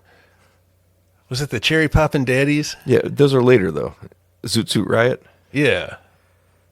But no, they came back in 99 and Bryan Setzer was back too. I know, but it wasn't the Bryan Setzer Orchestra singing the Stray Cat strut. It was just I know. It was Bryan Setzer band or something. What was the song that he came back with, though? Oh, I don't know. That one's going to bug me. I mean, you have the ability to look it up I don't have the ability in to your look at hand. I don't mean your penis. it. I keep looking at it. What is it? What is it? I've choked the life out of it. It won't tell me. You got to shake it like a magic 8-ball really, really hard. And then when all the stuff lands on the ground, it's like tea leaves. And you got to read. Sometimes it makes words and stuff. I don't know why these credits kept going after they gave us the Best Boy. It's a real flaw that most people haven't figured out. I didn't know that Spatula City had a song. I didn't either. Now I want to hear it. Sting wrote Money for Nothing? It's already passed. I don't need to. See, I was right. Mark Knopfler played lead guitar on that song. Guy Fletcher played keyboards. I like that I knew a piece of trivia that is that useless. I don't think that's useless. No, I mean that Mark Knopfler was in that band. That's very important. You know, the only reason I know he's in that band is because I know that piece of trivia about him appearing, doing the song with Weird Al. Because all my Mark Knopfler knowledge comes from Weird Al Yankovic. Most of my music knowledge comes from Weird Al Yankovic, actually. Sometimes you hear a Weird Al song, you're like, that's pretty good. Let me check out that original. You know what? You might be right.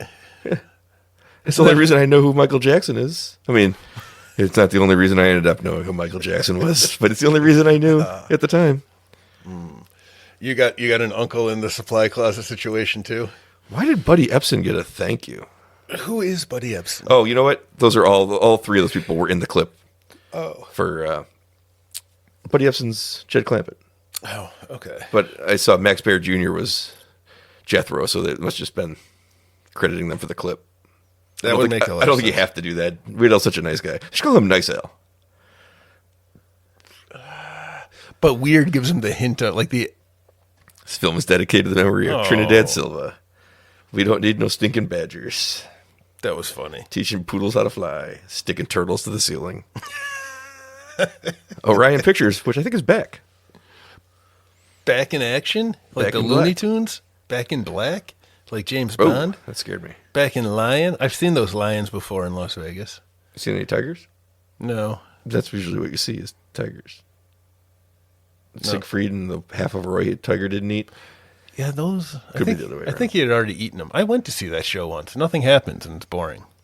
Something happened one time. I know that would have been the show to see. That would have been the one. I think the whole reason they were successful for so many years is that people were hoping to see that one show. That's why you sit at the turns at the racetrack. So you're just waiting? 'Cause I've never been to a racetrack Well, before. you sit at the turns and you hope to see some action. But I want to see them come down straight down the road and survive. That's nonsense. Holy Jesus. What? No, that tracks. I Yeah, just didn't tracks. know. The tracks at the track. Yep.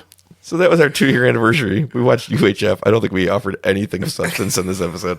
What are you talking about? Weird Al is great. Victoria Jackson sucks. And go listen to some Weird Al music. Yeah. The kids still like it these days. Well, I know last week was the 1986 awards, as I know because we clearly had done them last week. And it's about time. And I am very pleased with how they turned out. Well, next week What? is a very exciting one. It's one I've been waiting 10 years to get to, even though this podcast is only 2 years old. It's all right. That's how time works. You've never seen it. Nope. It's turning 10 years old next week. What is it? I like that I said I hadn't seen it, even though I don't even know what we're talking about. Odds were good.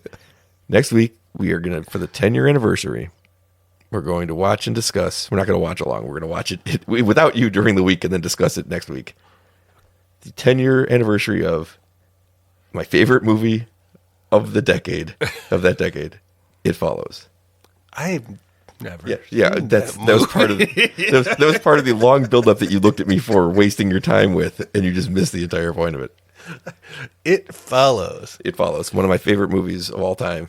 My favorite movie of that, the tens, whatever you call them, the 2010s. No, the tens. I call them the tens. One of my favorite movie of the 2010s, horror movie of the 2010s. Weather at the tens. It Follows. Horror at the tens. And I'm very excited to watch it. It was number one on my top horror movies of the 21st century, I believe. I almost watched it the other day. Well, that would have been good because we're going to cover it next week. So that means I gotta watch it now. I mean, it hasn't always meant that, but I hope it does. It's going to be much harder to discuss if you haven't seen it.